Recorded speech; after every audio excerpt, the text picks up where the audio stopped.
mobile journalism, very, very helpful, very, very well accepted, and fantastic workshop. Manan and Sanchez, stand up. And we counted. Yay. So I don't know if all of you know, but Manan and Sanchez are partners in crime, both in life and in the profession. Um, so they have this workshop forever now. I think they can do that in their sleep almost, and it really paces well with any kind of journalism, right? It could be science journalism, it could be, any facet, environment journalism, health journalism, whatever you have, and basically speaks to the need of the format that we as new age journalists need to adapt to. So we are all multitaskers. Text is not always going to, be as bright and as acceptable going forward with Gen Z. So I think it's time for all of us to skill ourselves, and they do a fantastic job of teaching us those skills. They did it here in the workshop, took people around to shoot videos, come back with tangible offerings already on the table. So that kind of stuff really sticks, and I think many people appreciated their workshop. The lightning talks were again another draw, really big draw. I don't know how many of you could make it there because you were all here in the auditorium. But when I went in there for just a couple of minutes, I saw, like beaming faces and really sparkly eyes. And they were all because we brought to them something that they had not envisaged earlier, careers in science that go beyond just research and academia. So there was science diplomacy that Pranav did, and he did a way better job there than he did here. Uh, but this is in the spirit of being very open about our feedback about everything. Pranav did the diplomacy lightning talk. There were people from education, from science communication, journalism. There was publishing. I think I'm forgetting one of those. Outreach, yes, public outreach. So all of those are things that students attended, and they were very curious. They really made much of that lightning session.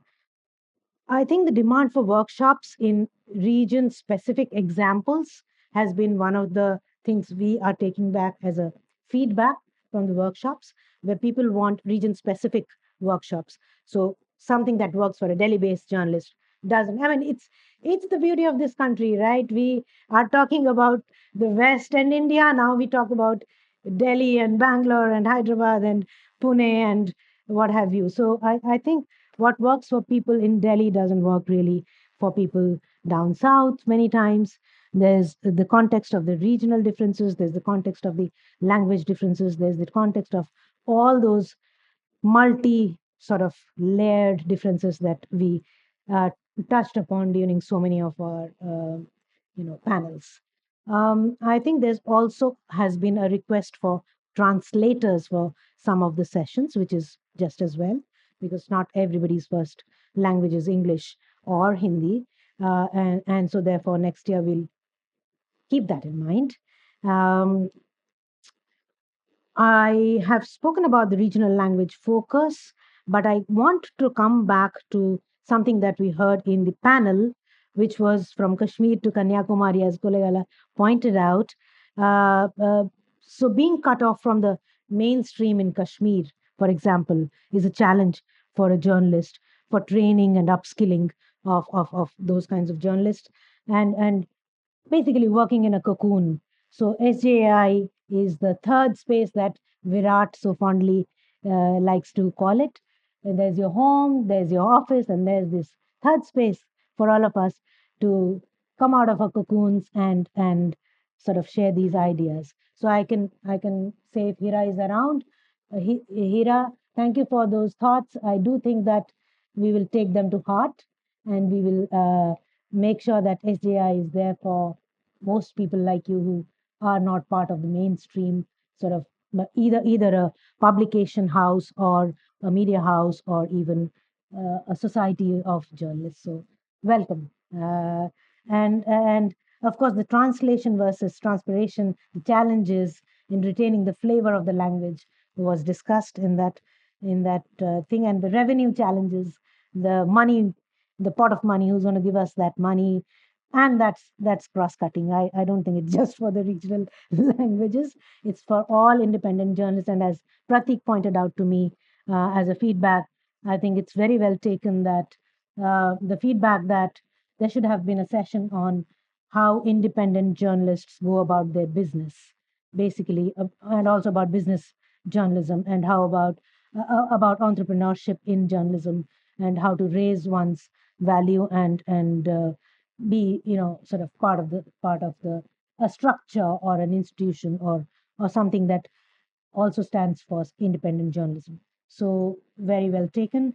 um, I think scientific information being made available in India only in English uh, also came out as one of the things from that session. I do feel like, Polegala, now that you've pointed that out, it comes upon you to make a make a peer group of regional language journalists who probably can delve a bit deeper into how we can create either a dictionary of terms of scientific terms, or a place where we can all dump our sort of peeves about what can I call this disease in, say, Tamil, or etc. Whatever was discussed in the panel. So I think that's a huge thing to take away and also to action upon. So I feel like if you can, as one of our supporters and ardent fans of SJI,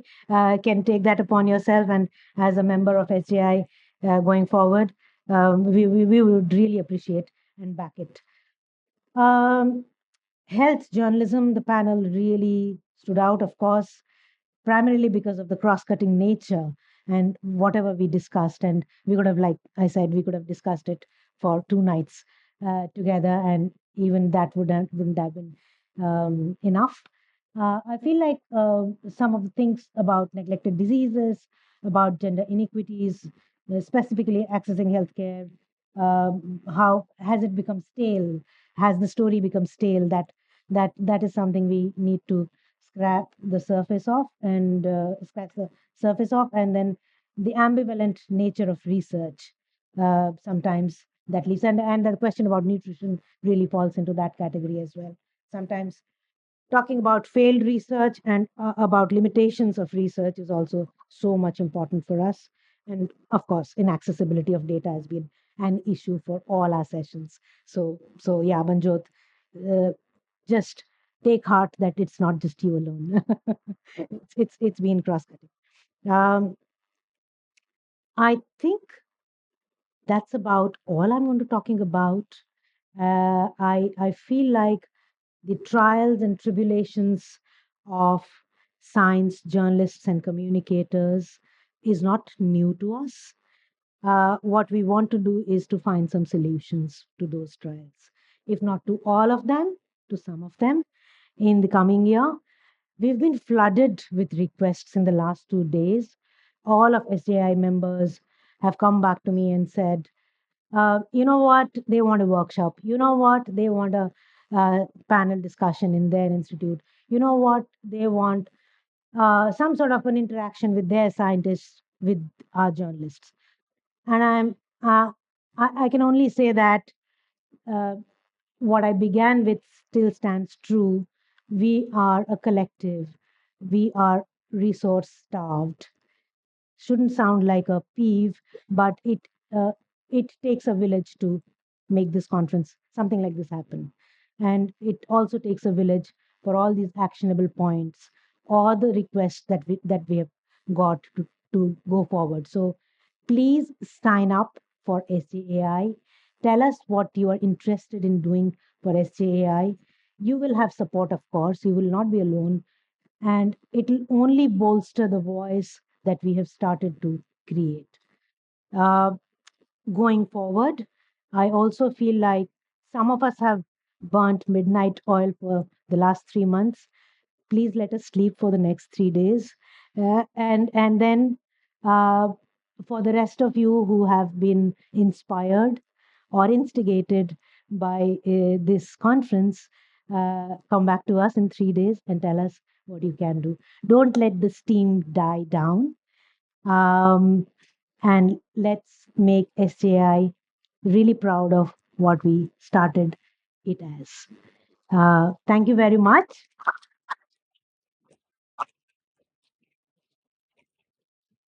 And I might as well cry now. This is, thank you, thank you.